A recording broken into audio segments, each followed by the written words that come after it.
अध्याय 2 सांख्य योग। श्लोक 48। श्री भगवानुवाच योगस्थः कुरु कर्माणि संगं त्यक्त्वा धनञ्जय सिद्ध्यो समो भूत्वा समत्वं योग उच्यते। किसी भी कर्म में, किसी भी कर्म के फल में, किसी भी देश, काल, घटना, परिस्थिति, अंदर से बाहर से आदि चीज़ों में तेरा लगाव ना हो, तभी तू निर्लिप्तता पूर्वक कर्म कर सकता है। यानी बिना किसी लगाव के तू कर्म कर सकता है। अगर तू कर्म, फल आदि किसी में भी चिपक जाएगा तो निर्लिप्तता कैसे रहेगी, और उस कर्म के साथ मोह माया होने के कारण वह कर्म मुक्तिदायक कैसे होगा। कर्म की आसक्ति के त्याग का परिणाम क्या होगा? समता हो जाएगी।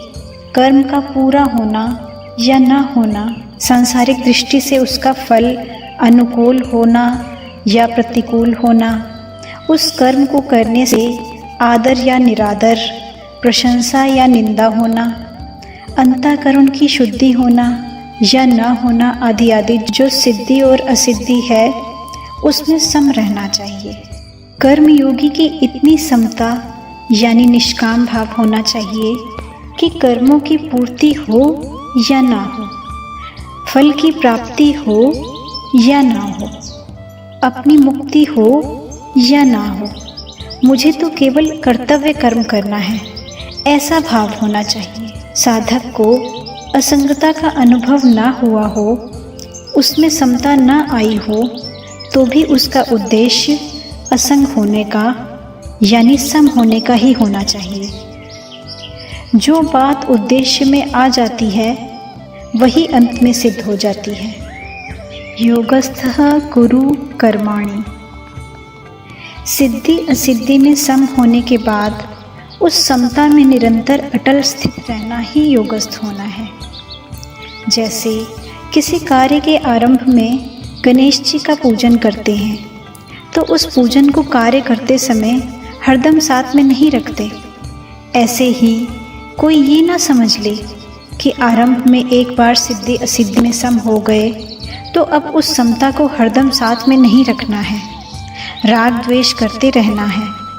इसलिए भगवान कहते हैं कि समता में हरदम स्थित रहते हुए ही कर्तव्य कर्म को करना चाहिए। समत्वम योग उच्यते। समता ही योग है, यानी समता परमात्मा का स्वरूप है। वह समता अंतःकरण में निरंतर बनी रहनी चाहिए। आगे 5वें अध्याय के 19वें श्लोक में भगवान कहेंगे कि जिनका मन समता में स्थित हो गया है, उन लोगों ने जीवित अवस्था में ही संसार को जीत लिया है, क्योंकि ब्रह्म निर्दोष और सम है, इसलिए उनकी स्थिति ब्रह्म में ही है। समता का नाम योग है। ये योग की परिभाषा है। इसी को आगे 6ठे अध्याय के 23वें श्लोक में कहेंगे कि दुखों के संयोग का जिसमें वियोग है उसका नाम योग है। ये दोनों परिभाषाएं वास्तव में एक ही हैं। जैसे दांत की बीमारी में खुजली का सुख होता है और जलन का दुख होता है, पर ये दोनों ही बीमारी होने से दुख रूप हैं, ऐसे ही संसार के संबंध से होने वाला सुख और दुख दोनों ही वास्तव में दुख रूप हैं। ऐसे संसार से संबंध विच्छेद का नाम ही दुख संयोग वियोग है। इसलिए चाहे सुख दुख से रहित होना कहें, चाहे सुख दुख में सम होना कहें, एक ही बात है। इस श्लोक का मतलब ये हुआ कि स्थूल, सूक्ष्म और कारण शरीर से होने वाली मात्र क्रियाओं को केवल संसार की सेवा रूप से करना है, अपने लिए नहीं। ऐसा करने से ही समता आएगी। बुद्धि और समता संबंधी विशेष बात। बुद्धि 2 तरह की होती है, अव्यवसायत्मिकता और व्यवसायत्मिकता। जिसमें सांसारिक सुख, भोग, आराम, मान बढ़ाई आदि प्राप्त करने का ध्येय होता है, वह बुद्धि अव्यवसायत्मिकता होती है। जिसमें समता की प्राप्ति करने का, अपना कल्याण करने का उद्देश्य रहता है, वह बुद्धि व्यवसायत्मिकता होती है। अव्यवसायत्मिकता बुद्धि अनंत होती है और व्यवसायत्मिकता बुद्धि एक होती है। जिसकी बुद्धि अव्यवसायत्मिकता होती है, वह स्वयं अव्यवसायी होता है और वह संसारी होता है। जिसकी बुद्धि व्यवसायत्मिकता होती है, वह स्वयं व्यवसायी होता है और वह साधक होता है। समता भी दो तरह की होती है, साधन रूप समता और साध्य रूप समता। साधन रूप समता अंतःकरण की होती है और साध्य रूप समता परमात्मा स्वरूप की होती है। सिद्धि, असिद्धि, अनुकूलता, प्रतिकूलता आदि में सम रहना, यानी अंतःकरण में राग द्वेष का न होना साधन रूप समता है, जिसका वर्णन गीता में ज़्यादा हुआ है। इस साधन रूप समता से जिस स्वतः सिद्ध समता की प्राप्ति होती है, वह साध्य रूप समता है। अब इन चारों के अंतर को ऐसे समझें कि एक संसारी होता है और एक साधक होता है, एक साधन होता है और एक साध्य होता है। भोग भोगना और संग्रह करना, यही जिसका उद्देश्य होता है, वह संसारी होता है। उसकी एक व्यवसायित्मिकता बुद्धि नहीं होती, बल्कि कामना रूपी शाखाओं वाली अनंत बुद्धियाँ होती हैं। मुझे तो समता की ही प्राप्ति करनी है, चाहे जो हो जाए, ऐसा निश्चय करने वाले की व्यवसायित्मिकता बुद्धि होती है। ऐसा साधक जब व्यवहार क्षेत्र में आता है, तब उसके सामने सिद्धि असिद्धि, लाभ हानि, अनुकूल प्रतिकूल परिस्थिति आदि आने पर वह उनमें सम रहता है, राग द्वेष नहीं करता। इस साधन रूप समता से वह संसार से ऊंचा उठ जाता है। साधन रूप समता से स्वतः सिद्ध समरूप परमात्मा की प्राप्ति हो जाती है। पातंजल्य योग दर्शन में चित्त वृत्ति निरोध रूप साधन को योग कहा गया है।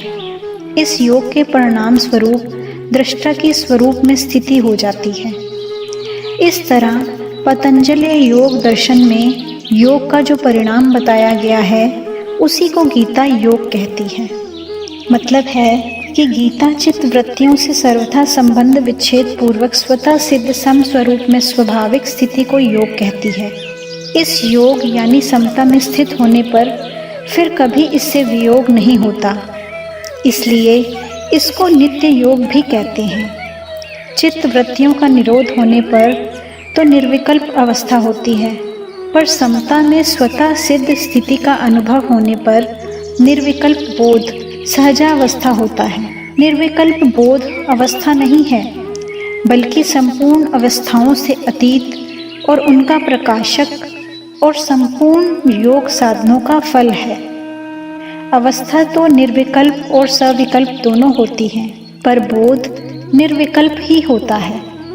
इस तरह गीता का योग पातंजल्य योग दर्शन के योग से बहुत अलग है। पातंजल्य योग दर्शन के योग का अधिकारी वह है जो मूढ़ और क्षिप्त वृत्ति वाला नहीं है, बल्कि विक्षिप्त वृत्ति वाला है।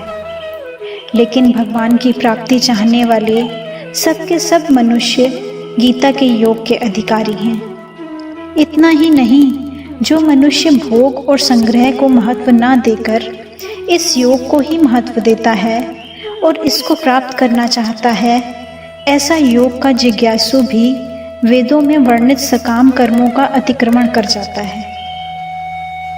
39वें से 48वें श्लोक तक जिस समबुद्धि का वर्णन हुआ है, सकाम कर्म की अपेक्षा उस समबुद्धि की श्रेष्ठता आगे के श्लोक में बताते हैं। अगर आपको अच्छा लगे तो इस चैनल को सब्सक्राइब करें और बेल आइकॉन पे प्रेस करें